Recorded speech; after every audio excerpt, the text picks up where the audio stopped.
கொர்நேலியுவின் தியாகம். யார் இந்த கொர்நேலியு? இவர் இருந்த இடம் செசரியா. இவர் 100 ரோம படை வீரர்களின் தலைவனாக இருந்தார். 100க்கு அதிபதி. ஆங்கிலத்திலே சென்ச்சுரியன் என்று அழைப்பார்கள்.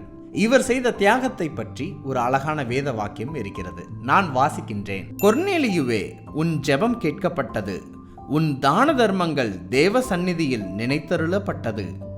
அப்போஸ்தலர் 10:31 வாக்கியம். இந்த வசனத்தை பார்க்கும்போது கொர்நேலியுவின் மிகுந்த தான தர்மங்கள் தேவனுடைய சந்நிதியை எட்டியது என்று பார்க்கின்றோம். வேதாகமத்தின் மற்றொரு பகுதியில் இன்னொரு காரியத்தை நாம் பார்க்கலாம். சோதம் கொமராவின் பாவம் தேவனுடைய சந்நிதியை எட்டினது என்று ஆதியாகமம் 18:21 வாக்கியம் வாசிச்சா தெரிந்து கொள்ளலாம். பாவம் தேவனுடைய சந்நிதியின் உயரம் அளவிற்கு எட்டி இருக்கும்போது கொர்நேலியுவின் தான தர்மம் பரலோகத்தின் தேவனுடைய சந்நிதியில் எட்டி இருக்கிறது என்று சொல்லப்பட்டிருக்கு. அப்படி என்றால் அவர் எவ்வளவு தான தர்மங்களை தியாகத்தோடு செய்திருப்பார் என்று சிந்தியுங்கள். நாம் சிந்திக்க வேண்டிய காரியம், அவ்வப்போது நமக்கு வாய்ப்பு கிடைத்தால் சில உதவிகளையும் தர்ம காரியங்களிலும் ஈடுபடுவது வழக்கமாக இருக்கும். சில நேரங்களில் நம்முடைய பாவங்களே தேவனுடைய சந்நிதியில் எட்டும் அளவிற்கு இருக்கிறது. ஆனால் மற்றொரு புறம் நாம் செய்யக்கூடிய தான தர்மங்கள், தியாகங்கள் தேவனுடைய சந்நிதியை எட்டும் அளவிற்கு இருக்கிறதா?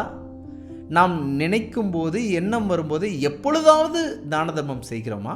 இல்லை, தான தர்மம் செய்யக்கூடியது நம்முடைய வாழ்க்கையின் பழக்க வழக்கமாக தேவனுடைய சந்நிதியை எட்டும் அளவிற்கு இருக்கிறதா? நாமும் நம்முடைய பாவங்கள் தேவனுடைய சந்நிதியை எட்டும் அளவிற்கு வைத்துக்கொள்ளாமல் கொர்நேலியுவை போன்று நம்முடைய தான தர்மங்களும் தியாகங்களும் தேவனுடைய சந்நிதியை எட்டும் அளவிற்கு இருக்கிறதா என்பதை சிந்திப்போம். அவ்வப்போது வாய்ப்பு கிடைக்கும் போது எப்பொழுதாவது செய்யக்கூடியது தான தர்மம் அல்ல. அது நம்முடைய வாழ்க்கை பழக்கமாக, கிறிஸ்தவ வாழ்க்கையின் தியாக சின்னமாகவே மாறட்டும்.